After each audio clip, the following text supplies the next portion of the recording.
एक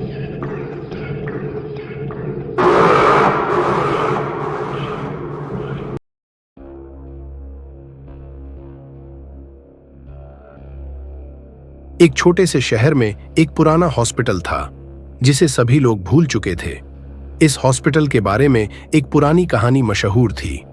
कहते हैं कि वहां के एक डॉक्टर ने एक अजीब दवाई का आविष्कार किया था जो मरे हुए लोगों को जिंदा कर सकती थी।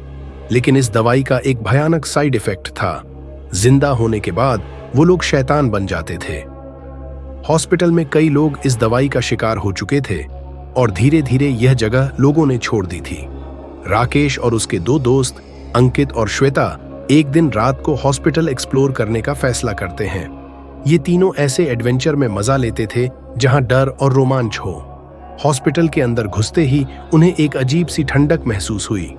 अंधेरा इतना गहरा था कि उनका टॉर्च भी बेकार लग रहा था। हॉस्पिटल की दीवारों पर पुरानी तस्वीरों का बोझ था, कुछ पुरानी मेडिकल इक्विपमेंट के साथ और कुछ पुरानी लाशों की तस्वीरें भी। उन्होंने सोचा कि पहले वार्ड को एक्सप्लोर किया जाए। सभी बेड्स खाली थे, पर एक बेड पर उन्होंने देखा एक पुरानी ग्लास की बोतल पड़ी थी। बोतल के लेबल पर कुछ पुरानी लिखावट थी जो अब धुंधला चुकी थी, लेकिन उस पर एक छोटा सा खौफनाक निशान था जो खोपड़ी और हड्डियों का था। जैसे ही राकेश ने बोतल को हाथ लगाया, पूरी बिल्डिंग में एकदम से अंधेरा छा गया। लाइट्स फ्लिकर करने लगी और उन्हें लगने लगा जैसे कोई उन्हें देख रहा हो। श्वेता ने एक तरफ से आवाज सुनी जैसे कोई उनके पास आ रहा हो। वह मुड़कर देखती है तो एक पुरानी नर्स उनके सामने खड़ी थी। उसका चेहरा जिंदा था पर आंखें बिल्कुल खाली। उसे देखते ही तीनों के रग रग में डर दौड़ गया।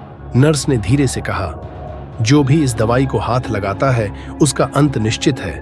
यह दवाई उस डॉक्टर ने बनाई थी जो मौत को मात देना चाहता था, पर उसने जो बनाया वह शैतानी दवाई थी। अब तुम सब उसके शिकार बन चुके हो। राकेश ने हिम्मत जुटाई और पूछा, हम इससे कैसे बच सकते हैं? नर्स ने जवाब दिया, सिर्फ एक तरीका है।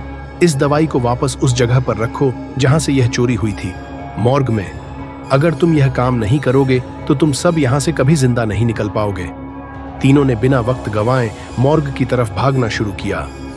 रास्ते में उन्होंने महसूस किया कि पूरी बिल्डिंग उन्हें रोकने के लिए जिंदा हो उठी है। दरवाजे अपने आप बंद हो रहे थे, दीवारों से खून टपक रहा था और पुरानी लाशों के चेहरे उन्हें देखकर मुस्कुराते हुए नजर आ रहे थे।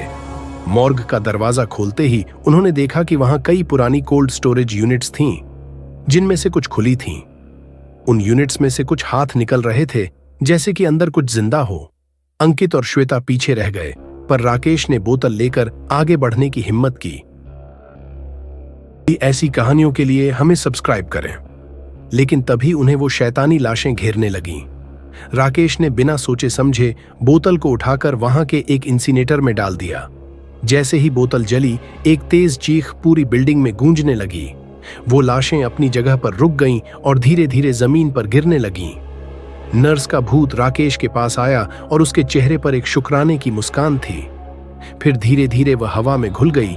उसकी आत्मा को आखिरकार शांति मिल गई थी। जैसे ही सुबह हुई, हॉस्पिटल का माहौल बिल्कुल बदल गया। दरवाजे खुल गए, दीवारों से खून गायब हो गया और सुबह की पहली रोशनी हॉस्पिटल के टूटे हुए शीशे से अंदर घुस गई। राकेश और उसके दोस्त थके मांदे लेकिन जिंदा हॉस्पिटल से बाहर निकले। उन्होंने अपने पीछे देखा और हॉस्पिटल अब बस एक पुरानी इमारत थी जिसमें अब कोई राज नहीं था। इस तरह यह कहानी अपने अंत तक पहुंचती है, जहां डर और सस्पेंस अपने चरम पर पहुंचते हैं और फिर एक शांति भरी शुरुआत होती है।